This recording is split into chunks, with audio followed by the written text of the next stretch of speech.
I started collecting motorcycles in 1973 when I watched two or three of the greatest bikes ever designed and built.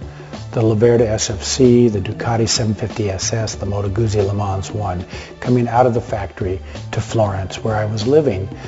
I became friends with all the dealers in Florence, and these dealers had so many unsold Italian bikes. So he took me downstairs in his beautiful shop, the MV dealer in Florence.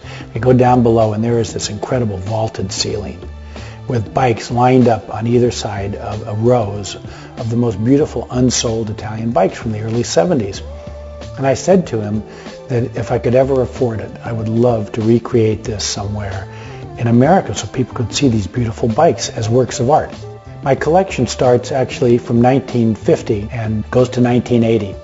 How I got started with my first collectible was an interesting story. I came back from Italy to visit my parents who were living in Los Angeles, and I went to the races up in Laguna Seca. And from the distance, I spot a red, white, and blue motorcycle. I go, could that be an MV Agusta 750 Sport here in America? I borrowed my friend's binoculars and I look, and there it is, sitting in a sea of Japanese bikes is this pristine 750S MV Agusta, twin cam, 4 cylinders, aluminum motor, one of the most beautiful bikes ever built, sold new for $4,700 in 1972. A lot of money for a motorcycle, 3 times a Japanese bike.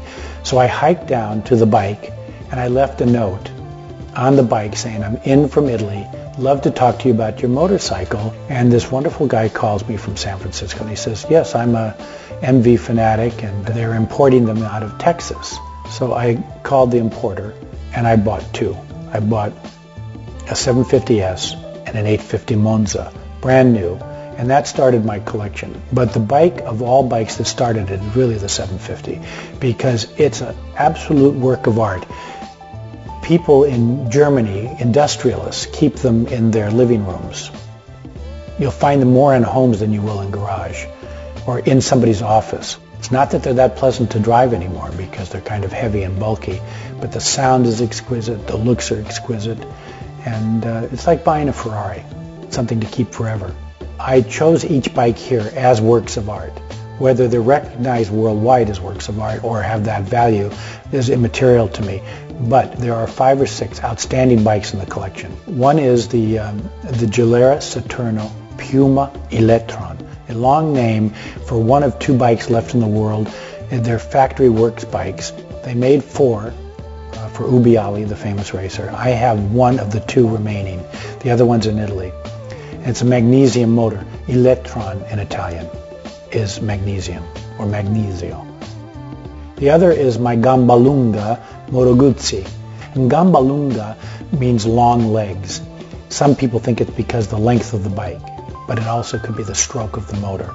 So it's a Gamba Lunga 500, and it competed against that Gilera that I just mentioned. And that's really a special motorcycle. It's also a works bike.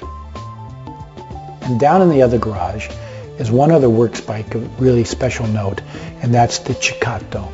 The Ciccato was a 100cc and 75cc race bike that did very well in the early 50s and held the land speed record for 100cc motorcycles. And also the great engineer Taglioni, Fabio Taglioni, designed the bike and the motor. So it's his first great motor. To anybody who's a motorcyclist, this is a historic piece. Very hard to find anywhere in the world to see one other than Italy, because they didn't, well, in Argentina, they imported them to Argentina. And then up here in this collection, up here is more the sport bikes or production racers.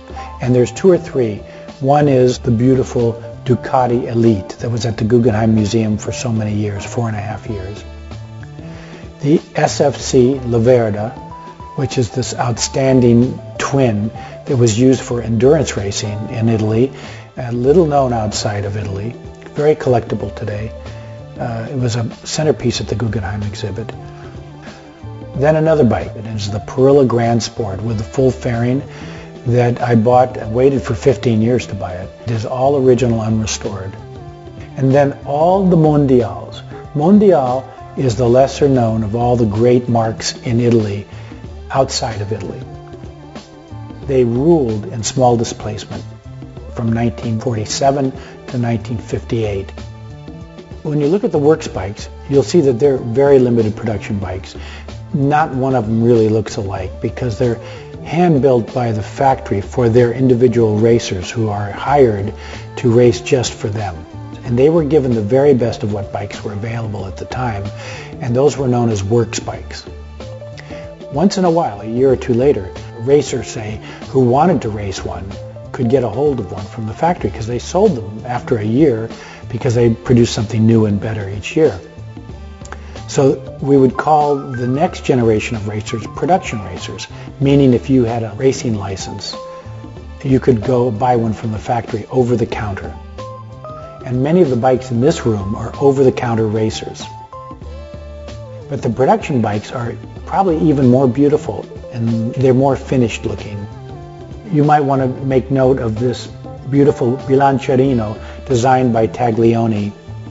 And that's right here, this Mondial. That's a famous motorcycle of the production racers. You could go buy that and win races on Saturday. The reason some of these bikes look small is because, well, first of all, they're small displacement, the motor, 100, 125, 175s, 250s. That was the bike of choice for the Italian after World War II. Good on gas, economical to buy and to run. But the small displacement bikes are just as quick, up to 85 miles an hour. The bigger bikes, the 500s and the 750s and the 1000s, were basically a product of the 70s when they had to build bigger, faster bikes. Cars were going faster. My Laverda Jota that's in this collection, from the factory did 145 miles an hour in 1978, the fastest production bike in the world. It's called the Jota because it's a dance with three people in Barcelona. The reason Ducati probably still today is such a strong mark is it's aesthetically the most beautiful bike ever built.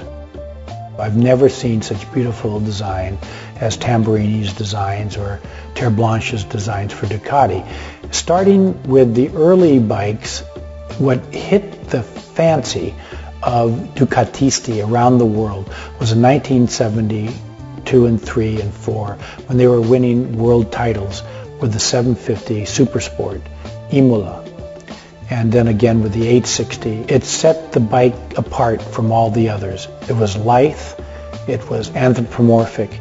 You could see the beauty of the sinews, of the heart and the lungs of the bike. And then it has desmodromics. Now desmodromics, discovered probably by the Germans for Mercedes, but Taglioni brilliantly incorporated desmodromics into the top of the motor so that it wouldn't have valve float at high revs, which allowed in the 70s bikes to rev higher. They were raw, loud, and beautiful. Aesthetically so beautiful. That's what got me started, really. It was that these Italian bikes are so gorgeous to look at. The paint, even the decals were artistic.